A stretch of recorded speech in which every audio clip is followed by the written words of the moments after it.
Hello, parents. I am so glad you are here. Go grab a drink, get comfortable, and let's talk about school supplies. Today, we're going to talk about what supplies do you actually need for homeschooling. When families first begin homeschooling, it can feel like they need to recreate an entire classroom inside their home. You may see pictures online of beautiful homeschool rooms filled with shelves, colorful bins, expensive furniture, laminators, learning games, and every school supply imaginable. Those spaces can be wonderful, but please hear me when I say this.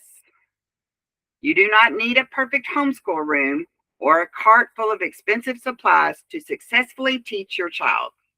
You can begin with a few basic materials and add other items later as you discover what works best for you and your family.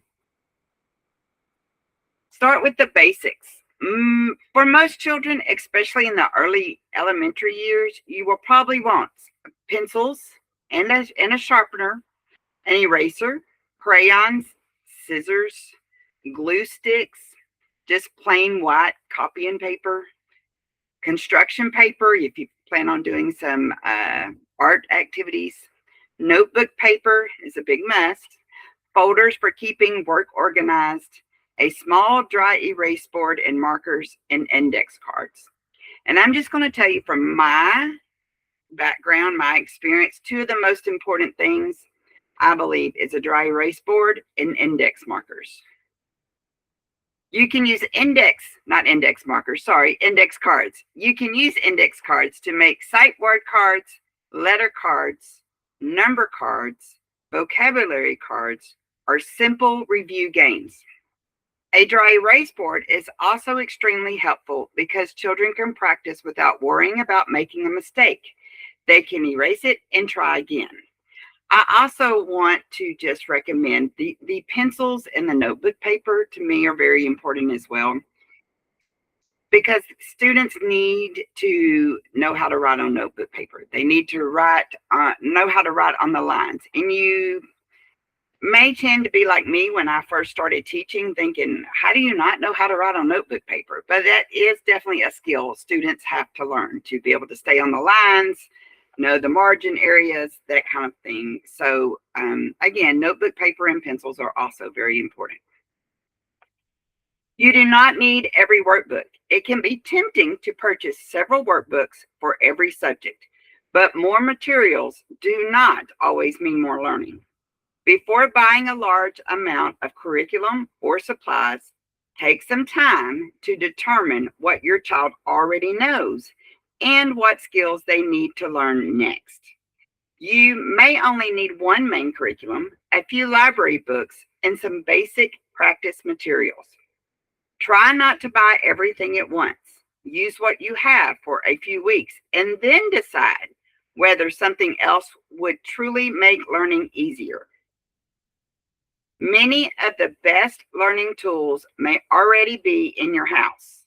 You can use buttons, coins, cereal pieces, or small toys for counting, a deck of cards for number games. I always had multiple stacks of cards in my room, and we played lots and lots of number games. You can Google those, chat GPT them. They can give you all kinds of ideas of ways to play number games. Measuring cups for math and science, magnetic letters for spelling, which, you can get on Amazon or at Walmart. Play-Doh for forming letters and words. My students also did that a lot in the classroom. That also helps with their motor skills, their fine motor skills. A cookie sheet for sorting activities, a timer for short work sessions, old magazines for cutting and gluing, socks, blocks, or plastic cups for sorting and patterns, sand, salt, or shaving cream for writing letters and words. I love doing the shaving cream in my classroom on the desk because I felt like it cleaned the desk, and also it made my room smell really nice. So I highly recommend shaving cream. Learning does not always have to happen with a worksheet. Children often learn best when they can touch, move, build, sort, and explore. Use your library. Your local library can become one of your greatest homeschool resources. You can borrow picture books, beginning reader books, chapter books, nonfiction books, audio books, educational videos, and books related to science and social studies topics. I don't know if you have priced books online to buy, even on Amazon, they can get quite pricey. And especially when kids tend to only want to read them once or twice. Also, go to garage sales and thrift stores. I have picked up many, many books for my classroom in the past at thrift stores and garage sales. Many libraries also offer story times, reading programs, digital books, and free educational activities. You do not need to purchase every book your child reads. Keep organization simple. You also do not need an elaborate organization system. A simple plastic bin, a basket, rolling cart, a shelf, or even a reusable tote bag can hold the materials you use most often. That way you can bring it back and forth, put it away at the end of the day so your space can become the dining room table again. You might have one folder for completed work, one folder for work that still needs to be finished, a basket for books, a container for pencils, crayons, scissors, and glue, just like you buy for your child when they go to public school, just the crayon box, that holds everything. Just one of those would be fine. A small box for flashcards or learning games. The goal is not to make your home look like a classroom. The goal is to make your supplies easy to find and easy to put away and to be affordable. What about technology? Depending on the curriculum you choose, you may need access to a computer, a tablet, or a reliable internet connection. However, technology should support learning, not replace every part of it. Please do not let it replace paper and pencil. I have seen that happen quite often while teaching virtually, that students never pick up a pencil. And it's very, very important they pick up that pencil and write on paper, even if it's their names, their sight words, spelling words, whatever it is. They need to practice. That's another fine motor skill that they need to practice on. Children still need opportunities to write with a pencil, read printed books, build with their hands, talk about what they are learning, move around, create, explore the world around them.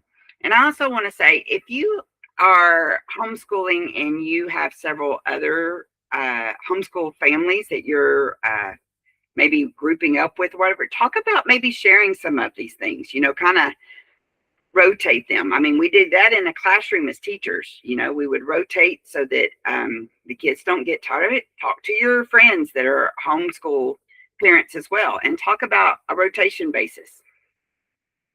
You do not need to purchase the newest or most expensive device unless your curriculum specifically requires it. Optional supplies you can add later as you continue homeschooling. You may decide to add a printer, a laminator, math manipulatives, magnetic letters, educational games, headphones, art supplies, science experiment materials, a globe or maps, a calendar, a pencil sharpener, and storage bins or shelves. That is totally up to you.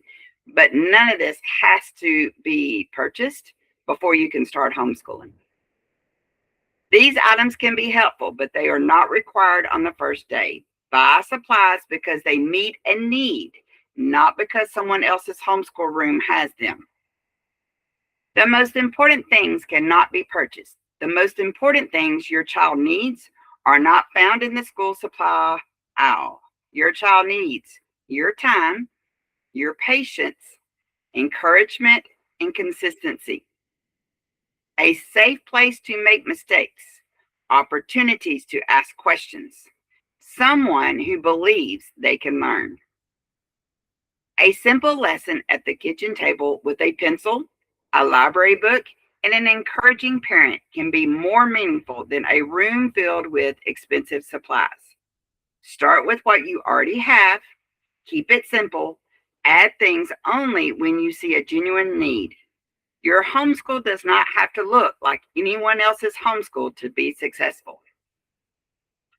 Let's talk about it. What is one homeschool supply you already have at home? And what is one item you're thinking about purchasing? Leave a comment below. Your answer may also help another parent who is getting started. Or if you just want to leave a comment, no, I do not buy all these things. Yes, I do buy them. Give me your input, because when you input, it helps other parents. Before you go, can I ask one small favor? If these videos are helping your family, would you please take just a second to like this video, subscribe to my channel, and leave a comment? Those simple things let YouTube know that parents are finding these videos helpful, and that helps YouTube recommend them to more homeschool families. My goal is to keep these resources free and get them into the hands of as many parents as possible. Thank you so much for helping me make this happen. You do not need everything figured out before you begin.